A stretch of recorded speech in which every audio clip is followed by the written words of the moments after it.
პირველ რიგში დღევანდელი ფაქტით საქართველოს ხელისუფლებამ დაადასტურა, რომ ქვეყანაში მიმდინარეობს ტოტალური უკანონო მოსმენები.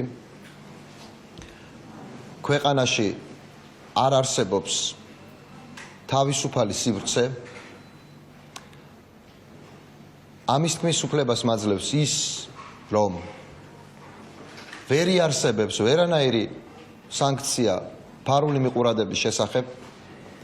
ერთადერთი რის გამოც შეიძლება მე მისმენდნენ, ეს არის 315 მუხლით აღძრული საქმე, რომელიც ჩვენის ხმარწმენით აღძრულია, იმიტომ რომ სწორედ ლეგალიზება მოახდინოს ფარული მოსმენების.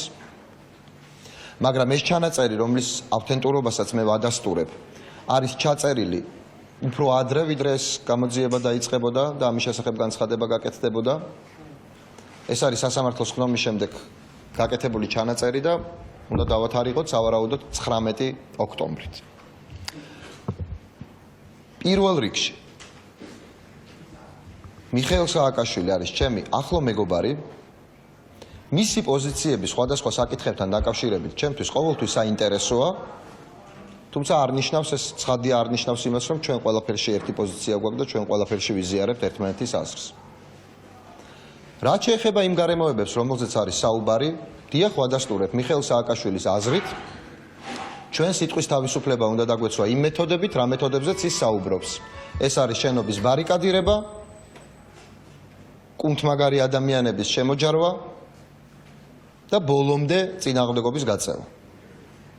რამდენად გავიზიარე მე ეს დამოკიდებულება, ბარიკადების აგების და ასე შემდეგ, შეგიძლიათ გახვიდეთ გარეთ, გასულია 10 დღე დაახლოებით ამ საუბრიდან და თუ იპოვით ერთ ბარიკადას მაინც, მაშინ შეგვიძლია გავაგრძელოთ ამაზე საუბარი. ყველა პოლიტიკურ ძალას აქვს უფლება და პოლიტიკური გემოვნება ისე გადაწყვიტოს კონკრეტული საკითხები, როგორც მას სურს. და ის ამისთვის პოლიტიკურ პასუხისმგებლობასაც იღებს საკუთარ თავზე. ჩვენ არა ვართ პოლიტიკური ძალა. ჩვენ გვაქვს კომუნიკაცია ბევრ პოლიტიკურ ძალასთან, ნაციონალური მოძრაობა არის ერთ-ერთი, საქართველოში არსებულმა ძალიან ბევრმა ოპოზიციურმა ლიდერმა, არა მხოლოდ ამ პარტიიდან, დაახლოებით იგივე შინაარსის მესიჯი გამოუშვა ჩემთან პირად საუბარში ან სატელეფონო საუბარში, არ გამიკვირდება რომ ეს საუბრებიც დაიდოს. ყველამ დაახლოებით თქვა ერთი და იგივე. ჩვენი წინააღმდეგობის გაწევის შემთხვევაში არც ერთი ოპოზიციური ლიდერი ამ ქვეყნის არ გამორიცხავს სროლას ბიძინა ივანიშვილის რეჟიმის მხრიდან. ყველამ გაგვაფრთხილა, რომ ამისთვის მზად უნდა ვიყოთ. გამომდინარე კონკრეტული პარტიული, ასე ვთქვათ, ტემპერამენტიდან რჩევები იყო განსხვავებული.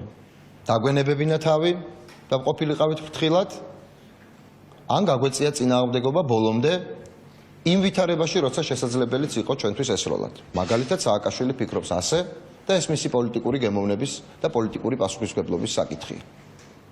ჩვენ კიდევ ერთხელ ვუსვამ ხაზს, არა ვართ პოლიტიკური პარტია. ჩვენ ვართ ტელევიზია. ჩვენი სიმპათიები ამა თუ იმ პოლიტიკური პარტიების მიმართ განპირობებულია ჩვენი სარედაქციო პოლიტიკით, რომელიც ეფუძნება ურღვევ ფასეულობებს, ევროინტეგრაციულ პროცესებს.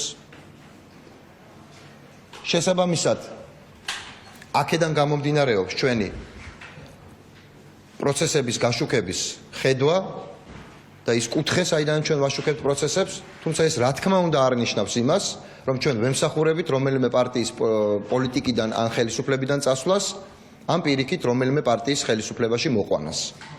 მით უმეტეს იმგვარი მეთოდებით, რომელიც საერთოდ ვერ იქნება მედიასთან შეხებაში. რევოლუციურ სცენარზე თუ რაიმე სხვაგვარ სცენარზე გადაწყვეტილებას იღებენ პოლიტიკოსები და არა მედია. ძალიან ღრმა შეცდომაა თუ ვინმეს გონია, რომ მედიას შეუძლია რევოლუციის მოხდენა.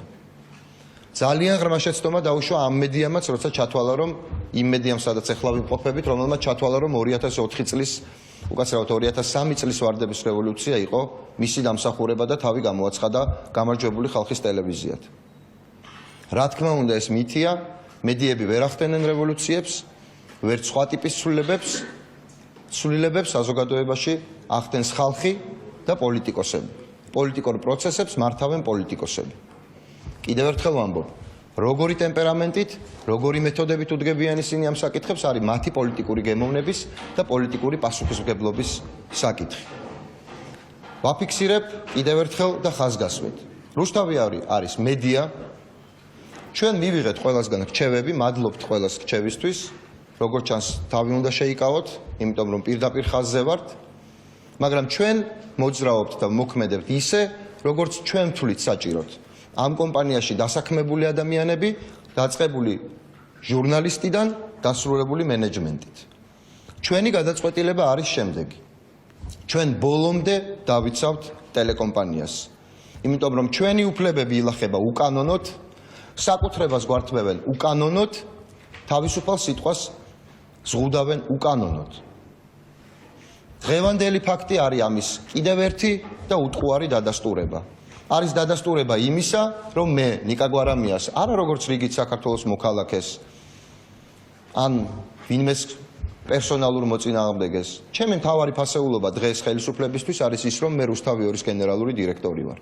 და აი ამ რუსთავი 2-ის გენერალური დირექტორი ნიკა გვარამიას დიახ აშანტაჟებდა ხელისუფლება, დიახ მათ შორის ამ ჩანაწერით და მისი არსებობა ჩემთვის ცნობილი იყო და იმედი მაქვს, თუ ვინმე სკეპტიციზმი ჰქონდა ამ ფაქტთან დაკავშირებით, დღეს სრულიად დარწმუნებულია, რომ მე არ მომლანდებია ხელისუფლების მიერ გამოგზავნილი მესენჯერი, მე არ მომლანდებია ის ინფორმაცია, რომელზეც ვისაუბრე, ეს ინფორმაცია ნამდვილია, მე ნამდვილად მაშანტაჟებდნენ, იმიტომ რომ რუსთავი 2-ის ბედის გადაწყვეტა უნდოდათ და ნამდვილად ეს ხელისუფლება არის ყველაფერზე წამსვლელი, მათ შორის თუ თქვით ჩემი საუბარი სააკაშვილთან შეატყვეთ, იქ ნამდვილად სკეპტიკურად ვიყავი განწყობილი იმის მიმართ, რომ ვინმე აქ ისროდა, მაგრამ როგორც დღევანდელი ფაქტი ადასტურებს, მათ შორის იმაზე წამსვლელია ხელისუფლება რუსთავი 2-ის წინააღმდეგ, რომ აქ სერიოზული და ეგზისტენციალური რისკები შეუქმნას ჩვენს კოლექტივს.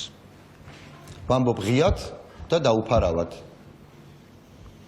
ნებისმიერ ვითარებაში ვინც არ უნდა იყოს ინიციატორი თუ გვერდიდან შემომვლელი თუ ასე შემდეგ.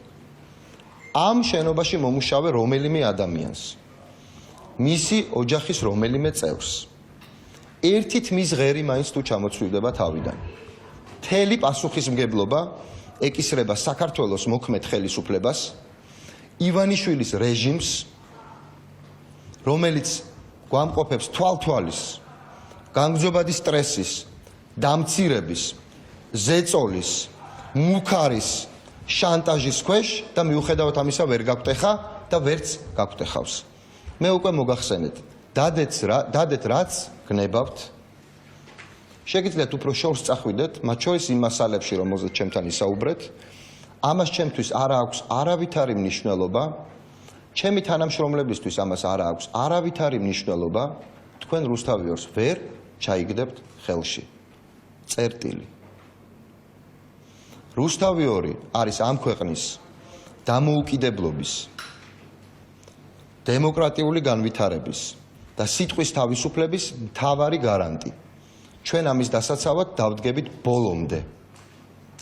პოლიტიკური პარტიები რა გზებს გამოიყენებენ, როგორ დაიცავენ ქვეყანაში სიტყვის თავისუფლებას და დემოკრატიულ პროცესებს, ეს მათი ასარჩევია და მათი პასუხისმგებლობის საკითხია. თუმცა ყველას მოუწოდებთ შემოიფარგლოს კანონით დადგენილი გზებით და გაუფრთხილდეს საქართველოს თითეული მოქალაქის სიცოცხლეს, თავისუფლებას და ღირსებას.